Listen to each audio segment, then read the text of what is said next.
Hello दोस्तों, नमस्कार। आप सभी का मैं यूट्यूब में स्वागत है। दोस्तों आज रिएक्शन देने वाले हैं नेहा से राठौर।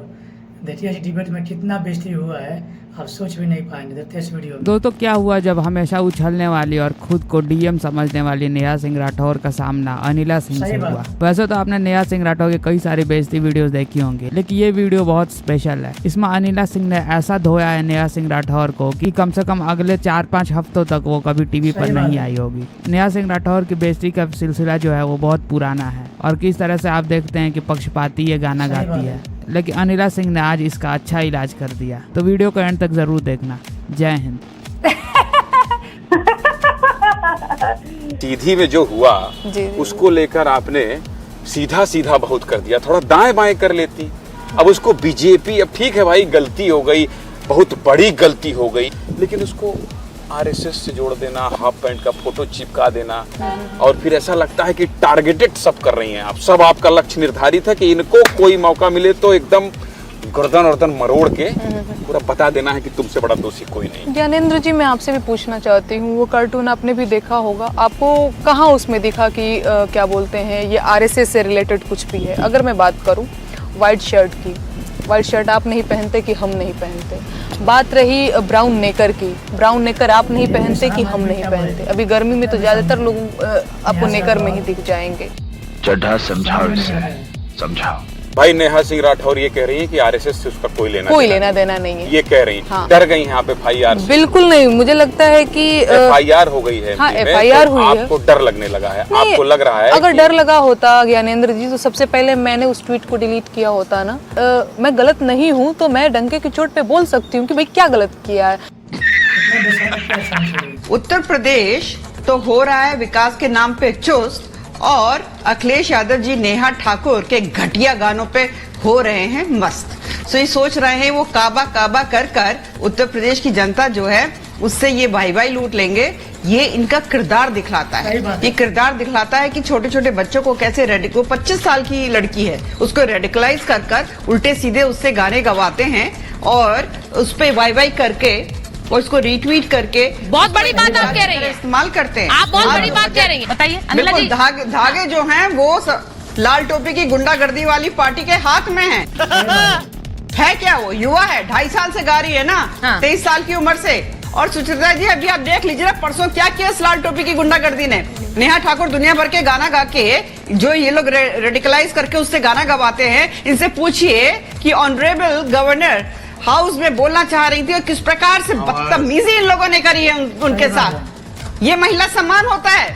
महिला विरोधी ये पार्टी है और उसके लिए ये जो युवा है वो गाने गा रही है और ये उसको पूरा प्रोत्साहन कर रहे हैं, गाओ।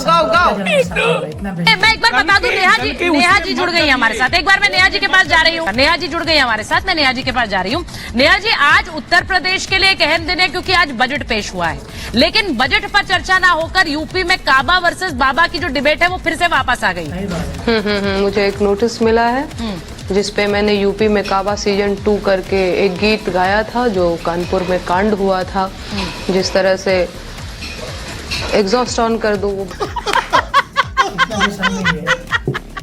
और यहाँ पर मुझसे सिर्फ एक लोक गायिका की तरह ही व्यवहार किया जाए, न कि फलाने ढिमकाने पार्टी की प्रवक्ता की तरह। अनिला जी, आपने सुना क्या कह रही है? यहाँ पे बहुत सारे लोग बैठे होंगे इनके इस पार्टी मैं गायक हूँ, आप मुझे क्यों पार्टी की राजनीति और पॉलिटिक्स में खींच रहे हैं? मैं तो एक गायिका की तरह अपना काम कर रही हूँ, आप लोग मुझे पॉलिटिसाइज कर रहे हैं। देखिए ये क्या कर रही हैं और क्यों उन्होंने इस प्रकार का गीत लिखा, उसका उत्तर तो ये स्वयं देंगी जो नोटिस इनको मिला है। पर एक प्रश्न का उत्तर दे दे, क्योंकि जनता मूर्ख नहीं होती। आप जनता के लिए लिखती हैं, जनता मूर्ख नहीं होती है। आप ये बता दे, जिस राजनीतिक दल जो लगातार आपके जो वीडियोस भी होते हैं उनको ट्वीट करते हैं, आप ही की भाषा में ट्वीट करते हैं, उनके 10 काम ऐसे गिनवा दीजिए जो उन्होंने महिलाओं के लिए किए हैं। फिर मैं 20 काम ऐसे गिनवा देती हूँ भारतीय जनता पार्टी ने जो महिलाओं के लिए काम किए हैं। 10 काम समाजवादी पार्टी के ऐसे गिना दीजिए, 5 काम गिना दीजिए जो उन्होंने महिलाओं के लिए किए हुए हों, जहाँ उनकी संवेदना दिखाई देती हो महिलाओं के प्रति। गिनवा दीजिए। युवा हैं, जानती होंगी, यूपीएससी की कोचिंग वगैरह भी इनके हस्बैंड कराते, थोड़ी नॉलेज तो होगी इनको। हाँ जी, बिल्कुल मैं सुन रही हूँ। और मैं क्यों जवाब दूँ? मैं सपा की प्रवक्ता हूँ कि मैं जवाब दूँ? मैं सपा की प्रवक्ता हूँ, मैं सपा की प्रवक्ता हूँ कि मैं जवाब दूं। दोगले की औलाद ये कौन सी फिल्म लाया है? मैं आलोक गायिका की हैसियत से बैठी हुई हूँ। प्रवक्ता नहीं है तो जब आप बोल रही हैं कि मैडम उनसे बहस नहीं, करिए। दो महिलाओं की बर्बरता से मृत्यु हो गई कानपुर में, तो मैं वही तो पूछ रही हूँ। जो नेता आपके गानों को ट्वीट कर रहे हैं, आपकी भाषा का इस्तेमाल कर रहे हैं, तो आप मुझे केवल इतना कौन बता मेरे दीजिए नेता? कि उस कौन नेता मेरे ने नेता? क्या-क्या मैडम किया प्लीज महिलाओं के लिए। इनसे बोलिए। अखिलेश यादव उनके नेता नहीं है, वो कह रही है वो मेरे नेता नहीं है। मैं तो एक लोक गायिका हूँ महाराज। ठीक है, ओके। जयंत चौधरी, जयंत चौधरी, जयंत चौधरी कैसे नेता हैं? पलटू ठीक ही है, ठीक ही है। ओके।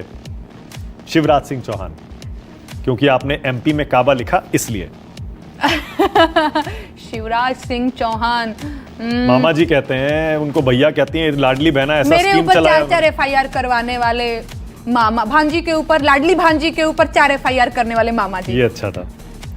कमलनाथ, कमलनाथ जो इतनी बुरी तरह हारे इस बार चुनाव। बहुत मेहनत कर सकते थे।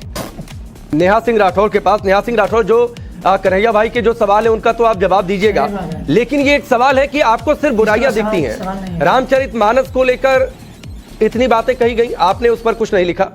ब्राह्मणों को गालियां दी गई, आपने उस पर कुछ नहीं लिखा। रामायण की प्रतियां रामचरितमानस की जलाई गई, उस पर आपने कुछ नहीं लिखा। लेकिन हाँ, लिखने के लिए एक मुद्दा है जहां पर योगी विरोध होता है, वहां पर आप जरूर लिखती हैं। मैं ये समझती हूँ कि एक लोक गायक या एक लोक गायिका का फर्ज, जैसा कि ये लोग बता रहे हैं पॉजिटिव और ये सारी चीजें, मैं समझती हूँ कि उसका सबसे पहला धर्म है जनता की बात करना, जनता के मुद्दों की बात करना, सरकार के कसीदे पढ़ना नहीं, सरकार की तरफदारी करना नहीं। ठीक है, वो पता है क्यों? कि सरकार के पास अपना मंच है, अपनी मीडिया है, वो बड़ा बड़ा होर्डिंग लगा के, बड़े बड़े प्रोजेक्ट के थ्रू बड़ा बड़ा मंच लगा करके बताती है कि मैंने ये कर दिया, मैंने वो कर दिया। सरकार के पास अपनी मीडिया कौन सी?